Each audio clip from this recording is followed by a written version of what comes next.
بسم اللہ الرحمن الرحیم۔ السلام علیکم ورحمۃ اللہ وبرکاتہ۔ ان الحمد للہ نحمده ونستعینه ونستغفره ونستهدیه والصلاة والسلام على سید المرسلین محمد وآلہ وصحبہ اجمعین، اما بعد۔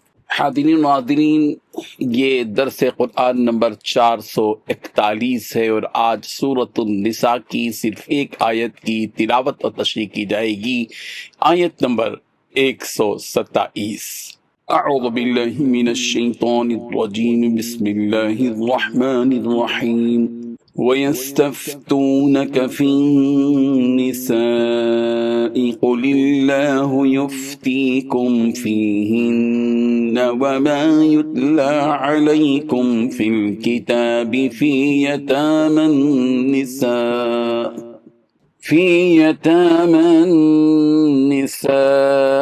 اللَّاتِي لَا تُؤْتُونَهُنَّ مَا كُتِبَ لَهُنَّ وترغبون أن تنكحوهن والمستضعفين من الولدان وأن تقوموا لليتامى بالقسط وما تفعلوا من خير فإن الله كان به عليما۔ لفظی ترجمہ یوں ہے، وَيَسْتَفْتُونَكَ، اور وہ فتویٰ پوچھتے ہیں آپ سے، فی النساء، عورتوں کے بارے میں۔ قُلِ اللَّهُ يُفْتِيكُمْ فِيهِنَّ، کہہ دیجئے کہ اللہ تمہیں فتویٰ دیتا ہے ان کی بابت۔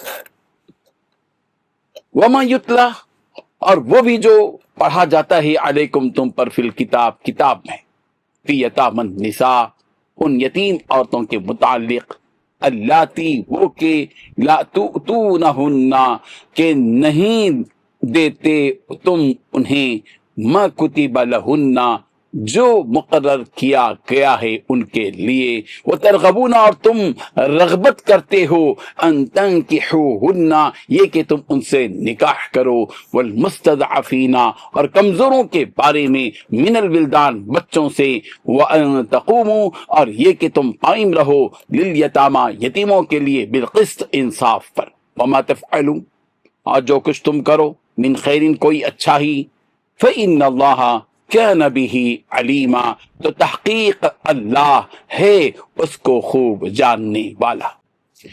ترجمہ یوں ہے، اے پیغمبر، لوگ آپ سے یتیم عورتوں کے بارے میں فتویٰ طلب کرتے ہیں، کہہ دو کہ اللہ تم کو ان کے ساتھ نکاح کرنے کے معاملے میں اجازت دیتا ہے، اور جو حکم اس کتاب میں پہلے دیا گیا ہے وہ ان یتیم عورتوں کے بارے میں ہے جن کو تم ان کا حق تو دیتے نہیں، اور خواہش رکھتے ہو کہ ان کے ساتھ نکاح کر لو، اور نیز بیچارے بے کس بچوں کے بارے میں، اور یہ بھی حکم دیتا ہے کہ یتیموں کے بارے میں انصاف پر قائم رہو، اور جو بھلائی تم کرو گے تو بے شک اللہ اس کو جانتا ہے۔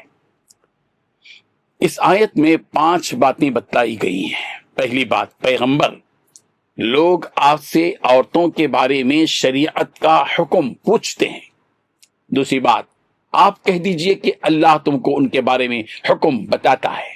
تیسری بات، اس کتاب یعنی قرآن مجید کی جو آیتیں تم کو پڑھ کر سنائی جاتی ہیں وہ بھی ان یتیم عورتوں کے بارے میں شرعی حکم بتاتی ہیں جن کو تم ان کا مقرر شدہ حق نہیں دیتے اور ان سے تم نکاح کرنا بھی چاہتے ہو۔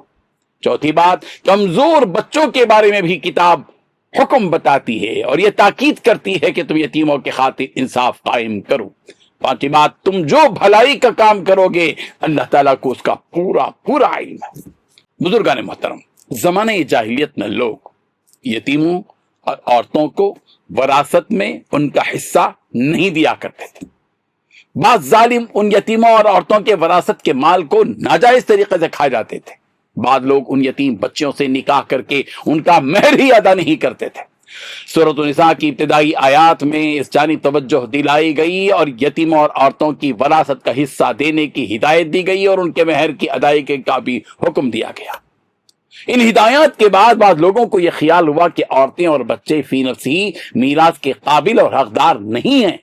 کسی وقتی مصلحت کی وجہ سے چند لوگوں کو یہ حکم دیا گیا ہے، اور اس بات کے امیدوار بھی تھے کہ یہ حکم منسوخ ہو جائے گا، اور یہ طے ہوا کہ اس سلسلے میں رسول رحمت صلی اللہ علیہ وسلم سے پوچھا جائے. چنانچہ آپ علیہ السلام سے اس سلسلے میں فتویٰ طلب کیا گیا، جس کا تذکرہ اس آیت کے آغاز میں ہے کہ وَيَسْتَفْتُونَكَ فِي النِّسَاءِ قُلِ اللَّهُ يُفْتِيكُمْ فِيهِنَّ. لوگ آپ سے عورتوں کی میراث اور مہر کے مقابلے میں حکم دریافت کرتے ہیں، آپ فرما دیجئے کہ اللہ تعالیٰ ان کے بارے میں تم کو وہی سابقہ حکم دیتے ہیں، اور وہ آیات بھی تم کو حکم دیتی ہیں جو کہ اس سلسلے میں اس سے پہلے نازل ہو چکی ہیں، اور وہ آیتیں قرآن پاک کے اندر تم کو پڑھ کر سنائی جاتی ہیں.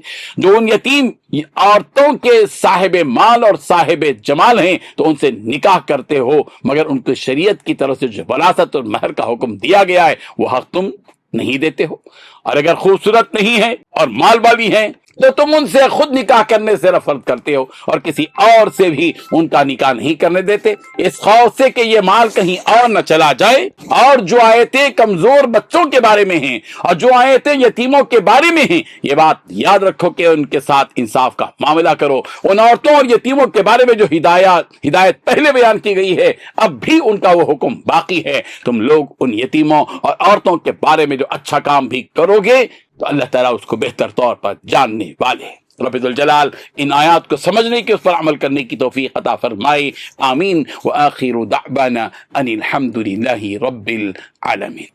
ڈیلی درس قرآن کو سبسکرائب کیجئے، اپنے تاثرات اور مشورے ارسال کیجئے، اور متعلقین کے گروپ بنا کر انہیں روزانہ درس قرآن بھیجیں اور اجر ثواب پائیں.